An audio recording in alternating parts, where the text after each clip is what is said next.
South Africa is one of the most challenging countries to travel to. I'm not talking about visa requirements or conditions on arrival, but about overall cost and mental health en route.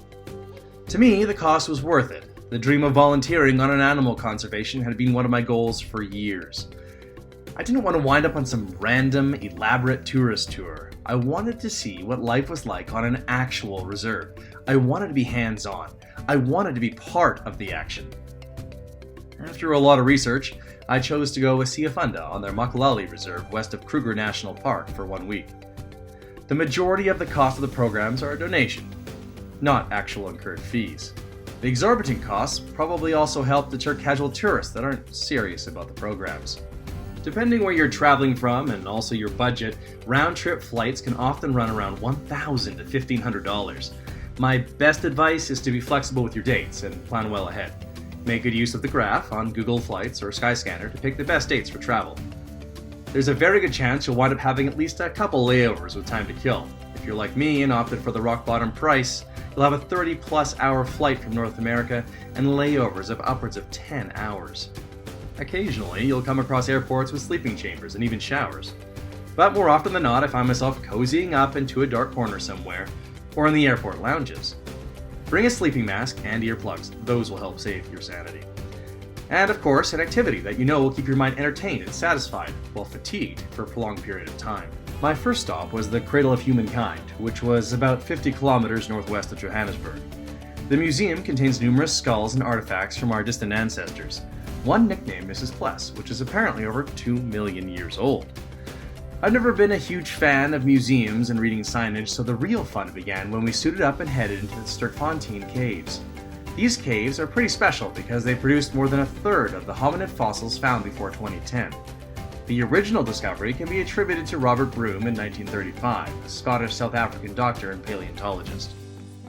Arriving at camp, we all had a chance to unload, and then were assigned our teams and bunkmate for the week. The camp was very simple. 2-person rooms with a shower each, a fire pit, a communal eating area, and kitchen. Off in the distance, there was a lookout platform that peered over the valley. A great place to watch the sunrise or sunset. But given that the camp wasn't fenced in, we did get a rather stern safety briefing. Even if that briefing did come a few days into the trip already. A year prior, and despite safety regulations, a group of women decided that they had wanted to stay on the roof of their hut and sleep under the African stars. Not smart. All but one of them wisened up and went inside. By the morning, only a carcass of human remains was left behind. Not an ending I wanted to my journey, so I played it safe and kept indoors when darkness began to loom. Our days would primarily consist of driving around the reserve and making note of where each animal was located on the GPS, its health status, who it was with, if it was eating, how full it looked, and if it was injured in any way. We each got to take our turn taking these notes. There really wasn't a lot to do aside from stay on the lookout. Our other duties included cooking, camp maintenance, and clearing the access roads as necessary. Some of the animals were also tagged so we could pick them up on a responder. We would hold up a huge antenna and hope. Sometimes hours would go by without the sighting. The device sort of worked like a sonar. We'd tune into a certain frequency, and the closer we got to the animal, the louder the beeps would be. One of the most exciting spottings was on the first day. It was a lion and his pride chowing down on some fresh kill. We were only a few meters away from them. These were wild animals. This isn't a zoo. There was no humanizing done to these creatures. The guide explained that as long as we were in the jeep, we appeared as one large animal, like an elephant or something. Had we had exited the jeep, the lion could quickly identify us as prey. They'll rarely attack other predators and will only chase after prey. So, memories of the Lion King came crashing down when we made our first hyena sighting. It was at sunset. Their arched spines and evil-like grimaces were just like the movie. They're incredibly versatile hunters, and despite being scavengers for leftovers from other predators, up to 90% of what they eat will be something they had killed themselves. But they're also not picky, and will eat everything from lizards and snakes to insects and birds. Giraffes, they were pretty shy. We crept up on one with the jeep, and when it realized what we were doing, it bolted around the corner and into the bush on the other side. Then, just as quickly as it had been startled, it went back to munching down on some leaves. They look like they'd trip over their own legs when they were running. They are definitely not the most eloquent creatures by any stretch of the imagination. However, despite their awkwardness in a jaunt, a single kick from a giraffe can be powerful enough to kill an unsuspecting predator. Because of this, they're not a first choice for most predators. We were lectured not to geotag our photos with the rhino when we did finally come across it. Apparently, there was only one on the reserve at the time, and they had premeditatively removed its horn to make it less appealing to illegal poachers. They're unique in the African kingdom because they don't have any natural predators. This is partly due to their huge bodies, but also their strong horns and industrious skin. Humans truly are the only great threat to these animals.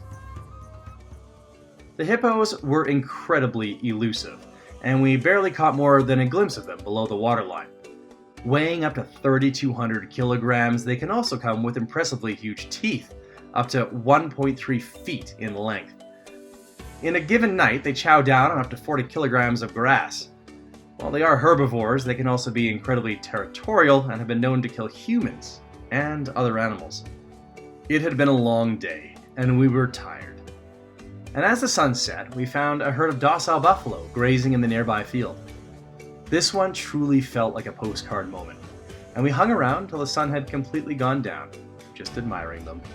Cruising around in the dark also meant a variety of new and exciting animals.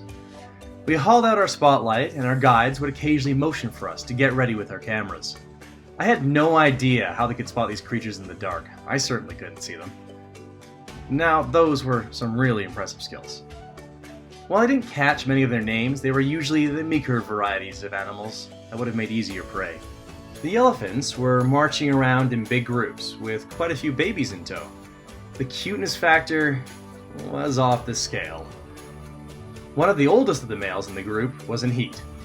This means they have up to 10 times as much testosterone flooding through their system.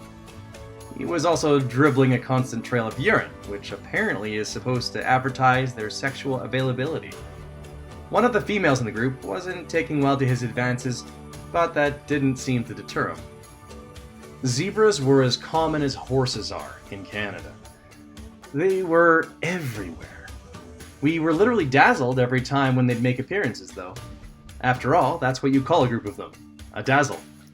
While we didn't see an attack in person, zebras will run in a zigzag pattern if being pursued to make it more difficult for the predator to catch them. One of the most majestic looking animals is the gazelle. They're a type of antelope, along with the impalas. They're easy prey.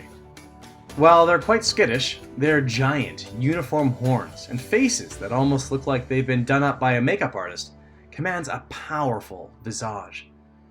If you have a keen eye for horn shapes, you'll have a much better chance at telling them apart than I did.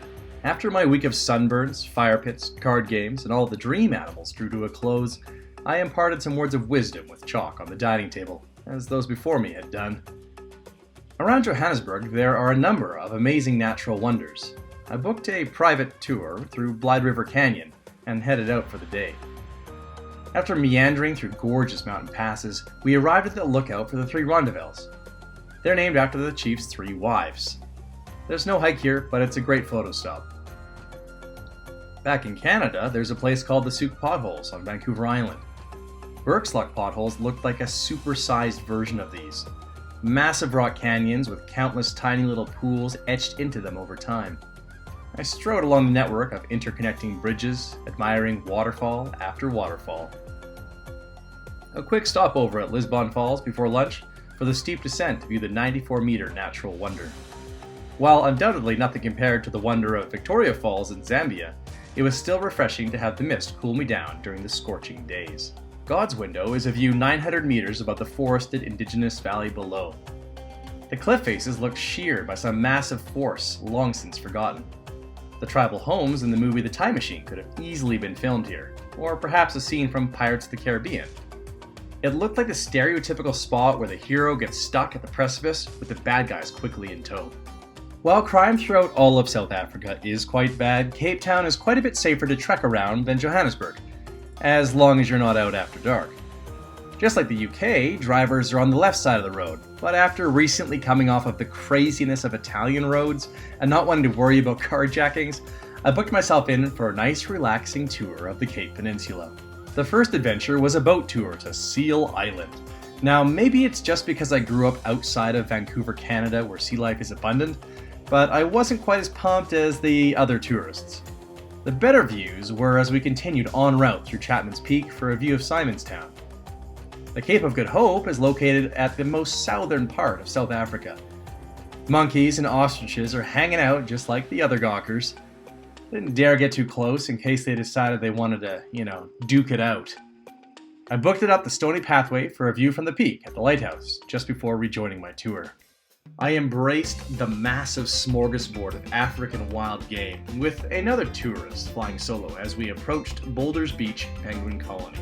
It was a gout attack waiting to happen. She made good on the tourist top 10 poses as we strolled down the boardwalk to the beach where the penguins were. Where they were, sunbathing, I guess. Many of them even looked like they were intentionally posing for the photos.